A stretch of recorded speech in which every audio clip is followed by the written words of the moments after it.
আসসালামু আলাইকুম এভরিওয়ান। আচ্ছা, এই যে সবজিটা যেটা আমি ভাজি করছি, এটার উপকারিতা সম্পর্কে কি আপনারা জানেন? যে এটা শরীরের জন্য কত বেশি উপকারী? বড়রা বলেন কিংবা বাচ্চারা বলেন, সবার জন্যই অনেক বেশি উপকারী। এনিওয়েজ, আরেকটি ডেইলি ভ্লগে সবাইকে ওয়েলকাম করছি। তো সকাল সকাল আমি এখানে নাস্তা রেডি করে নিচ্ছিলাম। আর গত ভ্লগে তো দেখিয়েছিলাম যে আমরা রসুলপুরে গিয়েছিলাম। রসুলপুর হচ্ছে মুন্সিগঞ্জ গজারিয়ার ওইখানকার একটা বিখ্যাত জায়গা। রসুলপুরে মিষ্টি অনেক বিখ্যাত। সো আমরা যেহেতু রসুলপুরে ঘুরতে গিয়েছিলাম, আসার সময় মিষ্টি নিয়ে এসেছিলাম। আর এখানে এই মিষ্টি দিয়ে হচ্ছে আজকে নাস্তা করব, সাথে ছিল ডিম আর একটু নাশপাতি। এখন যেহেতু বাবুকে সলিড খাবার দিচ্ছি, তো দেখা যায় আমি যখন ওকে ফলটা দেই, পুরোটা তো আর ও খায় না, তো বাকিটা থেকে যায়। কিন্তু হচ্ছে ওই কাটা ফলটা আমি ওকে আর দেই না, কাটা একবারেই হচ্ছে আমরা খেয়ে ফেলি। ওকে যতটুকু দেওয়ার ততটুকু ওকে দিই, বাকিটা হচ্ছে আমরা খেয়ে ফেলি। এনিওয়েজ, আজকে বাসার নিচে থেকে একদম গাছ থেকে আমি টসটসে কাঁচা টমেটো পাচ্ছি। টসটসে আবার কাঁচা হয়? আচ্ছা, যাই হোক, মানে এই যে দেখেন কি সুন্দর কাঁচা কাঁচা টমেটো। এগুলো কিন্তু আমার গাছ না, এগুলো বাড়িওয়ালা আপুর গাছ, বাট আমার পারমিশন আছে গাছ থেকে কিছু পাড়ার। তো যাই হোক, আজকে আমি কাঁচা টমেটো দিয়ে মাছ দিয়ে রান্না করব। যেহেতু অনেক গরম পড়ে গিয়েছে, এই গরমের মধ্যে এই ধরনের খাবার কিন্তু খেতে খুব ভালো লাগে। প্লাস এই গরমে একটু টক টাইপের খাবার খাওয়া মানে শরীরের জন্য অনেক ভালো। তো আজকে মাছ রান্না করব আমি এখানে কাঁচা টমেটো দিয়ে। এটা বাটা মাছ। বাটা মাছ ভাজি খেতেই সবচেয়ে বেশি মজা, কিন্তু তারপর আমি মাঝে মাঝে এরকম ভাজি করে তারপরে হচ্ছে তরকারি রান্না করে ফেলি, ওইটাও খেতে খারাপ লাগে না।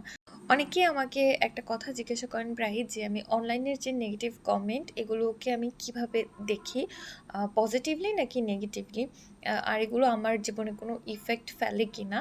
তো আসলে নেগেটিভ কমেন্ট এটা সব জায়গায় হয়। আলহামদুলিল্লাহ আমি খুব বেশি নেগেটিভ কমেন্ট পাই না, মাঝে মধ্যে দু একটা পাই। আসলে মেন কথা হচ্ছে আমি অত বড় ব্লগার না যে আমার ভিডিও অনেক ভিউ হয়, অনেক মানুষের কাছে যায়। তো ব্যাপারটা ওরকম না, আমার ভিডিও খুব বেশি ভিউ হয় না, যার কারণে আমি খুব একটা নেগেটিভ কমেন্ট পাই না। ভিডিওর ভিউ যদি অনেক বেশি হয় তাহলে সব টাইপের মানুষের কাছে ভিডিও যায়, অ্যান্ড তারা তাদের নিজের মানে ইচ্ছা মতো হচ্ছে কমেন্ট করে।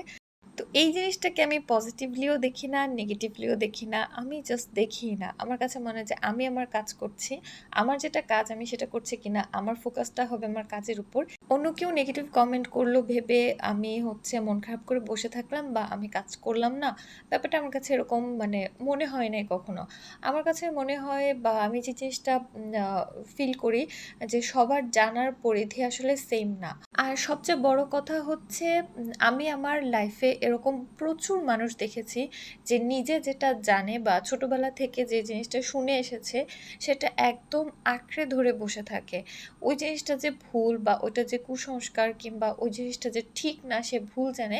এই জিনিসটা সে কখনো মানে নিজেকে শোধরানোর ট্রাই করে না, আর নতুন করে মানে যেটা সঠিক সেটা জানারও চেষ্টা করে না। নিজে যেটা জানে, নিজে যেটা বুঝে সেটা নিয়ে পড়ে থাকে আর সেই অনুযায়ী কমেন্ট করে। তো এটাকে আসলে নেগেটিভলি দেখার কিছুই না। সব মানুষ একরকম হয় না, সবার লাইফস্টাইল একরকম হয় না। যে যেভাবে লাইফ লিড করে, যে যেটা জানে, যে যেটা বুঝে, সে সেটা নিয়ে কমেন্ট করে বা সেই অনুযায়ী কমেন্ট করে। এটাকে আমি নেগেটিভলি দেখি না। আর সবচেয়ে বড় কথা, সোশ্যাল মিডিয়ায় কাজ করতে আসলে বা কাজ করলে এখানে এখানে মানুষের পজিটিভ কমেন্ট যেভাবে মানে গ্রহণ করতে শিখতে হবে বা যেভাবে আমরা নিতে পারবো, ওই নেগেটিভ কমেন্টটাকেও সেভাবে নেওয়ার ওইভাবে মেন্টাল প্রিপারেশনটা থাকতে হবে। মেন্টালি প্রিপেয়ার থাকতে হবে যে আমাকে নেগেটিভ কমেন্টও হ্যান্ডেল করতে হবে। আর শুধু সোশ্যাল মিডিয়ায় কাজ করলে যে মানুষ নেগেটিভ কমেন্ট করে ব্যাপারটা ওরকম না। আমরা যখন নিজের বাসায় থাকি তখন দেখবেন আশেপাশের অনেক নেইবার নেগেটিভ কমেন্ট করছে, অনেক আত্মীয় স্বজন নেগেটিভ কমেন্ট করছে, অনেক ফ্যামিলি মেম্বাররাও করে। এগুলো খুব স্বাভাবিক, এগুলো লাইফের একটা অংশ। আমরা এগুলোকে বাদ দিতে পারবো না। এগুলোতে ফোকাস না করে নিজের কাজে ফোকাস করা উচিত বলে আমি মনে করি। এনিওয়েজ, আজকে এখানে আমি খুবই মজার একটা ভাজি করছি। এটা হচ্ছে গাজর, আলু আর বিটরুট দিয়ে। বিটরুট কিন্তু অনেক অনেক বেশি হেলদি, এটা আয়রনের অনেক ভালো একটা সোর্স। তাছাড়া এটাতে ক্যালসিয়াম, ম্যাগনেসিয়াম সহ বিভিন্ন ধরনের ভিটামিন আছে, যেটা আপনারা একটু সার্চ করলেই পেয়ে যাবেন। এখন যেহেতু বাজারে বিটরুটটা পাওয়া যাচ্ছে, সো বিটরুটটা খাওয়া ট্রাই করবেন। আর প্রেগনেন্সিতে তো এটা মাস্ট, তারপরে আফটার ডেলিভারি। তাছাড়া এমনিতেও যাদের হিমোগ্লোবিন একটু কম আছে তারা কিন্তু মানে আয়রনের খুব ভালো সোর্স হিসেবে এই বিটরুটটা খেতে পারেন। কাঁচা জুস খেতে পারলে তো খুবই ভালো, আর না হয় এভাবে ভাজি করে বা রান্না করেও খাওয়া যায়। আমার খুবই পছন্দের ২ টা রান্না, যেটা আমার কাছে খুব ভালো লাগে। তো যাই হোক, এই ছিল আজকের ভিডিও। সবাই ভালো থাকবেন। আল্লাহ হাফেজ।